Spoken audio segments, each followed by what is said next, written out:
उस लड़के ने भी मेरी बहुत मदद की। वो लड़का था तुर्कमेनिस्तान का था। करीब 3 से 4 हॉस्टल बुक किए उसी वक्त, 300, 400, 500 वाले भी बुक किए। बात ही नहीं करते दादा करके, उसके बाद फ़ोन काट देते हैं लोग। चीज़ बताना चाहता है पर मैं बोल नहीं सकता भाई उस कैमरे पे ना। भाई सब कुछ जम गया था भाई, सब कुछ। तो भाई स्वागत है आप सभी का फिर से। और अभी मैं हूँ कज़ान में ही हूँ। और कल रात को ना भाई बहुत तूफ़ान आ रहा था। एक अलग ही स्टोरी है उसकी। कल रात को बहुत ज़्यादा तूफ़ान आया था और जिसका नतीजा ये है, कुछ ऐसे देख लो। ये हाल है यहाँ पे। स्नोफॉल ही स्नोफॉल है। ये रात की तूफ़ान का हाल है। तो अभी सुबह के 11 बज रहे हैं। मैं बस हाँ, सुबह के 11 बज रहे हैं और आज टेम्परेचर -13 डिग्री है। मतलब कल की बर्फ़बारी और तूफ़ान वगैरह की वजह से टेम्परेचर गिर गया थोड़ा। तो आज मौसम थोड़ा ठीक है और आज है संडे, वीकेंड्स, तो लोग थोड़े बाहर निकले हुए हैं और मौसम भी अच्छा है। तो अभी मैं जा रहा हूँ सिटी सेंटर में जा रहा हूँ। हाँ, उससे पहले मैं आप लोग को बता दूँ कल क्या हुआ था। मैं अपने होस्ट के घर से निकल गया था, फिर मैं हॉस्टल जा रहा था। हॉस्टल बुक वगैरह किया था मैंने सोचा सिटी सेंटर चला जाऊँगा और उसके बाद फिर वहाँ से मैं फिर जिस जगह पे मैं जाना चाहता हूँ घूमने, जिस जगह जाना चाहता मैंने सोचा वहाँ से घूम लूँगा, क्योंकि वॉकिंग डिस्टेंस पे ही है वो सब चीज़ें। मतलब 1 किलोमीटर के दायरे में ही था। तो फिर मैं चला गया। करीब 2-3 बजे मैंने अपने होस्ट का घर छोड़ दिया और फिर जैसे ही मैं पहुँचा, शाम को पहुँचा करीब 6 बजे, 5-6 बजे मैं पहुँचा सिटी सेंटर। बीच में कहीं इधर उधर चला गया था तो किसी और से मिलने, फ्रेंड से कह सकते हो। तो फिर मैं गया और जब वहाँ पे जाके मुझे पता चला यार वो तो हॉस्टल है ही नहीं। booking.com पे यार अजीब ही कुछ लोचा चल रहा है। अब booking.com पे क्या था, 1 मिनट मेरे को रोड क्रॉस कर लेने दो फिर मैं बताता हूँ आप लोग को। तो हाँ, मैं ये कह रहा था कि booking.com से मैंने बुक किया हॉस्टल और फिर जब मैं वहाँ पे पहुँचा तो वो एड्रेस ही नहीं मिल रहा। भाई मैं इतना परेशान हो गया ना, और इतनी ज़्यादा तूफ़ान आ रहा था, इतनी ज़्यादा बर्फ़बारी हो रही थी कि मैं क्या बताऊँ।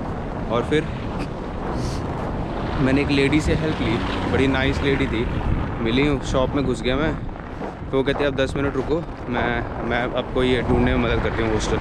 फिर हम पता नहीं 2-3 हॉस्टल गए। वो कहते यहाँ नहीं है, वहाँ है, इधर जाओ उधर जाओ। फिर वो लेडी मेरे साथ करीब आई 1 किलोमीटर। उसने 15-20 मिनट अपना टाइम वेस्ट किया मेरे चक्कर में, वो हॉस्टल ढूंढने में। फिर गूगल पे मैं देखूँ, गूगल पे वो दिखे ही ना हॉस्टल। फिर मैं गया ढूंढते फिर मैंने उन लेडी को बोला कि आप चले जाओ, तूफ़ान आ रहा है, आप मेरी वजह से बेवजह परेशान हो गए, आप रहने दो, मैं मैनेज कर लूँगा। फिर मैं वो ढूंढ रहा हूँ, गूगल पे दिख ही नहीं रहा, मिल ही नहीं रहा। फिर किसी और हॉस्टल में गया मैं, एक होटल में गया तो वो 1300 रुपये मांग रहा, 1300 नहीं 1800 रुपये मांग रहा था पर नाइट। होटल था वो, हॉस्टल नहीं था, बेड नहीं थे उसके, रूम थे। मैं कहा नहीं। फिर उस लड़के ने भी मेरी बहुत मदद की। वो लड़का था तुर्कमेनिस्तान का था, तो उससे काफ़ी बातें हुई। आधा घंटा मैं उसके होटल में पड़ा रहा, पानी वानी पिया और पानी पिलाया उसने, भाई ने बहुत सारा, मुझे प्यास लगी थी तो पानी वानी पिया। और फिर उसने फिर मैंने दोबारा से उसने पहले एफ़र्ट मारे हॉस्टल बुक, कह रहे कि यहाँ पे सस्ता हॉस्टल मिल जाएगा, 500, 700, 800 ऐसे बोल रहे थे। फिर बात बनी नहीं, क्योंकि मेरे बजट से बाहर था और मैं हूँ बजट ट्रैवलर, तो इतने पैसे मैं खर्च नहीं कर सकता स्टे पे ना। तो फिर मैंने करीब 3 से 4 हॉस्टल बुक किए उसी वक्त, 300, 400, 500 वाले भी बुक किए। तो कुछ तो थे ही नहीं, एग्जिस्ट ही नहीं करते थे। कुछ कहते कि हम मतलब हमने बंद कर दिया, काम बंद कर दिया, हॉस्टल बंद हो गया। और वो ये सारी बातें वो लड़का कर रहा था जो वहाँ था ना, वो लोकल लड़का था हॉस्टल का। तो वो बात कर रहा था, वो पूछ रहा था उससे रशियन में। और क्योंकि इन लोगों को क्या है ना, इनके फ़ोन करके पूछो तो फिर इन्हें इंग्लिश तो आती नहीं है, रशियन बोलते हैं। और रशियन में फिर क्या होता है, बात ही नहीं करते दादा करके, उसके बाद फिर फ़ोन काट देते हैं लोग। फिर क्या हुआ उसके बाद, यही था, बात बनी नहीं। फिर मैंने अपने होस्ट को फ़ोन लगाया, मैसेज किया, वो कहते इट्स ओके, आप आ सकते हो, कोई प्रॉब्लम नहीं है। उन्होंने कहा आप कितने दिन और रुकोगे, मैंने कहा मैं 2 दिन और रुकूँगा, उसके बाद मैं ये कज़ान से चला जाऊँगा बाहर, किसी और स्टेट में जाऊँगा कहीं और।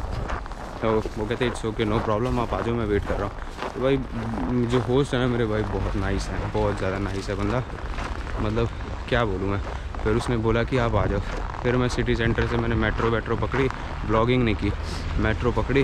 रात को करीब 10 बजे तक मैं आया पहुंचा यहाँ पे, फिर उनके घर पहुंचा, खाया पिया, सो गया और अभी उठा हूँ थोड़ी देर पहले, नहा धो के फ्रेश होके अब मैं फिर जा रहा हूँ। तो ऐसी कुछ ये स्टोरी थी, घटना हुई जो कल मेरे साथ बहुत बुरी घटना हुई। तो ये हाल है Booking.com ने भी ना, मैं क्या बोलूँ यार Booking.com को, मतलब अगर जब तुम्हें पता है कि ये नहीं है, हॉस्टल नहीं चल रहे, तो तुम लिस्टिंग ना करो ना यार। वहाँ पे लिस्टिंग क्यों करते हो? लिस्टिंग की हुई है, बुकिंग भी ले रहे हैं, बुकिंग एक्सेप्ट कर रहे हैं, कमाल की बात है।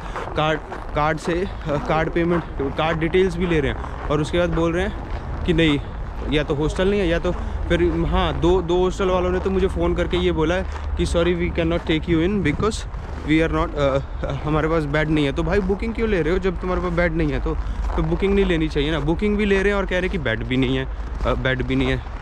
मैं कहा कमाल ही चल रहा है यार, हद हो गई है, हद होती है किसी चीज़ की। तो फिर भाई यही था, नहीं तो कल तो मेरा भाई बुरा हाल था, मैं तो फंसा ही हुआ था। और ये सब आपने पहले भी देख लिया होगा यार, यहीं से मैं गया था, अभी मैं जा रहा हूँ फिर से मेट्रो जा रहा हूँ। और हाँ, तो बस यही हिसाब किताब है कुछ, बाकी देखते हैं। तो ये थी स्टोरी मेरी, ठीक है। तो ये हाल चल रहा है यहाँ पे Booking.com का, ऐसा सीन है। वो तो शुक्र है भाई, मेरे होस्ट अच्छे थे, मतलब बहुत बंदा नाइस था दोनों। और फिर वो वेट भी कर रहे थे मेरा कि हाँ। उसके बाद रात को पहुंचा भाई 9:30 10 बजे करीब, 10 बजे करीब पहुंचा। तूफ़ान इतना ज़्यादा था यार, इतना ज़्यादा तूफ़ान था ना, मैं क्या बताऊँ, बहुत ज़्यादा तूफ़ान था, चला नहीं जा रहा था भाई मुँह, और इतनी ठंड लग रही थी, ओए होए। मैं एक चीज़ बताना चाहता था पर मैं बोल नहीं सकता भाई उस कैमरे पे ना, भाई सब कुछ जम गया था भाई, सब कुछ, इतना दर्द हो रहा था ना। अब समझ जाओ मैं किसकी बात कर रहा हूँ। भाई बहुत बुरा हाल था यार, उंगलियां तो छोड़ो, क्या ही बोलूँ मैं भाई। पर एक अच्छी चीज़ मेरे साथ ये हुई थी उस दिन, कल के दिन, कि मुझे एक डिवोटी मिल गए थे, कृष्ण भक्त मिल गए थे, इस्कॉन के थे वो यादव आचार्य करके थे, यहाँ का लोकल लड़का था, मतलब जिसने इस्कॉन ज्वाइन किया था।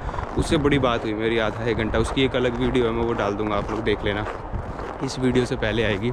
और तो उससे बहुत बात हुई, उसने भी मेरी बहुत हेल्प की यार। उसी टाइम से तूफ़ान स्टार्ट हो गया था, फिर हमने ट्रैम्प ली। कहते कि यहाँ पे एक हैं बंदे, यहाँ पे क्या कहते प्रसाद बट रहा है, मतलब प्रसाद मिलेगा, कीर्तन हो रहा है, हरि नाम संकीर्तन हो रहा है। तो फिर वो ना मेरे को लेके गए, कहते आप मेरे साथ चलो। उन्होंने बात की, कहते मैं पहले एक बार ना मैं बात कर लेता हूँ कि हम चल सकते हैं कि नहीं। तो उन्होंने बात की और उसके बाद फिर वो कहते ठीक है आप आ जाओ। फिर मैं गया उनके अपार्टमेंट में, भजन वजन किया और थोड़ी वीडियो वगैरह शूट की। वो उन्होंने कहा कि आप टेंपल ज़रूर जाना कज़ान में, लेकिन भाई अनफॉर्चुनेटली अब मैं नहीं जा सकता, प्लान हो गया कैंसिल, क्योंकि यहाँ से 24 किलोमीटर दूर है और अब मुझे कहीं और जाना है। आज मैं ट्रेन की टिकट निकालूंगा और कल चला जाऊंगा मैं दूसरे स्टेट, दूसरी सिटी, सॉरी मैं स्टेट बोल रहा हूँ, दूसरी सिटी जाऊंगा। और तो ये था, तो वहाँ पे प्रसाद मिला भाई, खाने को बहुत मिला, बहुत सारा खाने को दिया, जितना मर्जी खाओ। वहाँ पे एक स्वीट डिश थी भाई, बहुत सही थी, नीचे पता नहीं क्या था, मावे की कोई चीज़ थी और उसके ऊपर ना दही का था। ये स्वाद आ गया था खा के, जितना मर्जी दो। और बड़े नाइस लोग थे भाई, बड़े नाइस लोग थे। वो ये कह रहे थे कि हमें बड़ा अच्छा लगा कि कोई इंडिया से आया और वो भी कृष्ण भक्त, कहते मिल के बहुत अच्छा लगा। लेकिन पहले वो ना थोड़ा शक कर रहे थे कि सचमुच में इंडिया से ही है या फिर सचमुच में इंडिया से है, या फिर सचमुच में मतलब कृष्ण भक्त है कि नहीं है, वगैरह वगैरह, ऐसे इंक्वायरी थोड़ी की उन्होंने। एक और लड़का आया था, उसने भी इंक्वायरी की, तो मेरे से पूछा, मैंने बोला कि हाँ मैं उत्तर प्रदेश से हूँ, मेरा जन्म उत्तर प्रदेश में हुआ है, मतलब अयोध्या से 250 किलोमीटर दूर है मेरा गांव, मतलब जहाँ पे जो मेरा गांव है। तो कहते ओ वाह अयोध्या, कहते श्री रामचंद्र जी। मैं कहा यार, तो पहले तो उन्होंने मेरा ना नाम पूछा कि क्या नाम है, तो मैंने बोला संदीप। कहते वो भाई वो शौक हो गए, कहते सांदीपनी गुरु, कहते do you know who is Sandipani. मैं कहा यस आई नो। मैं कहा he was the Guru of Shri Krishna, मतलब कृष्ण भगवान के गुरु थे सांदीपनी मुनि जी। फिर भाई वो सब सारे ना मेरे नाम से ही बड़े शौक से हुए पड़े थे, कहते वाह वाह, कहते संदीप में सांदीपनी। मैं कहा हाँ, मैं कहा थोड़ा रिलेट कर सकते हो आप मेरा नाम, लेकिन मैं सांदीपनी मुनि तो नहीं हूँ, बिल्कुल भी नहीं हूँ, क्योंकि कहाँ वो कहाँ और मैं कहाँ तुच्छ सा प्राणी, और वो इतने बड़े ऋषि मुनि थे। तो ये था, तो वो मतलब मेरे नाम से बड़े वो शौक हो रहे थे, अमेज़ हो रहे थे, मतलब शौक तो नहीं हो रहे थे, अमेज़ हो रहे थे। तो ये था, बड़ा मज़ा बहुत आया वहाँ पे, और बड़े नाइस लोग थे। कीर्तन वीर्तन में बैठे किया, मैंने भी कीर्तन गाया, वो हरे राम राम राम हरे हरे, हरे कृष्ण कृष्ण कृष्ण हरे हरे, ये हरे कृष्ण महामंत्र जो था इसका जाप किया, मुझसे भी गवाया, सब बारी बारी से गा रहे थे। तो बहुत मज़ा आया, बहुत सारे थे, जो भी था बहुत सही था। तो बस ये थी भाई मेरी स्टोरी, मैंने आप लोगों को सुना दी। और बस फिर हाँ, बस यही है। तो ये देख लो भाई, booking.com के हाल हैं। अगर आप लोग आना चाहो रशिया तो आना, लेकिन तैयारी वगैरह करके आना, ऐसे मत आना। और ट्रैवलिंग इतनी आसान तो बिल्कुल नहीं है, मैंने तो देख लिया। और थोड़े हैं, बुरे हाल हैं, क्योंकि और विंटर्स में तो यार मैं किसी को सजेस्ट नहीं करूँगा कि आप विंटर्स में आओ, क्योंकि विंटर्स में ट्रैवलिंग बहुत टफ़ है यार, बहुत ज़्यादा टफ़ है। मतलब मैं तो कहूँगा प्लीज़ मत आओ आप विंटर्स में। नवंबर, दिसंबर, जनवरी, फरवरी और मार्च, अप्रैल मत आना ही मत कभी भी। क्योंकि अगर आओ विंटर में, आपकी इच्छा है आना चाहो तो आओ, पर मैं सजेस्ट करूँगा मत आओ। लेकिन आओ, लेकिन पूरी तैयारी के साथ आओ, सब कुछ अपना गर्म कपड़े वगैरह वगैरह सब कुछ लेके, अच्छे ग्लव्स, अच्छी जैकेट्स लेके आना, अच्छे पजामास वगैरह, ट्राउज़र वगैरह, गर्म कपड़े लेके आना, ऐसे मत आना। और हाँ, बस यही सजेस्ट करूँगा। बाकी यहाँ के लोग बहुत नाइस है, बहुत हेल्पफुल हैं, ऐसी कोई बात नहीं है, प्रॉब्लम नहीं आएगी, ठीक है। तो ये सीन है यहाँ पे। तो आप रास्ते में गिर जाओगे तो आपको उठा देंगे लोग, ऐसी कोई बात नहीं है। मैं कल गिरा था भाई, बहुत बुरी तरह गिरा था, अपना बैकपैक वगैरह लेके गिरा, धड़ाम से। मेरे यहाँ पे कोनी में चोट लगी थी, लेकिन फ़िलहाल ठीक है, भगवान की कृपा है, कुछ हुआ नहीं। तो बस यही है, तो देख लेना, ठीक है। तो चलो ठीक है। हाँ, बस और क्या बोलूँ, और अब कुछ है नहीं बोलने को इस वीडियो में, बस इतना ही। ये दुख भरी कहानी सुना दी। ये जो प्रॉब्लम, ये वैसे तो पार्ट ऑफ लाइफ है यार, ट्रैवल कर रहे हो आप तो प्रॉब्लम्स तो आनी है। ऐसा तो है नहीं कि सब कुछ स्मूथली ही चलता रहेगा, ऐसा नहीं होता, तो प्रॉब्लम्स आती हैं। मेट्रो ढूंढ रहा हूँ मैं, बस शायद मेरे ख्याल से पहुँचने वाला हूँ। मेट्रो पहुँच जाऊँगा, फिर मैं पकड़ के देखता हूँ कहाँ जाना है। सिटी सेंटर जा रहा हूँ, फिर बताता हूँ, उसकी एक अलग वीडियो बनाऊँगा। तो चलो ठीक है भाई, फिर मिलता हूँ आपको नेक्स्ट वीडियो में। Bye bye.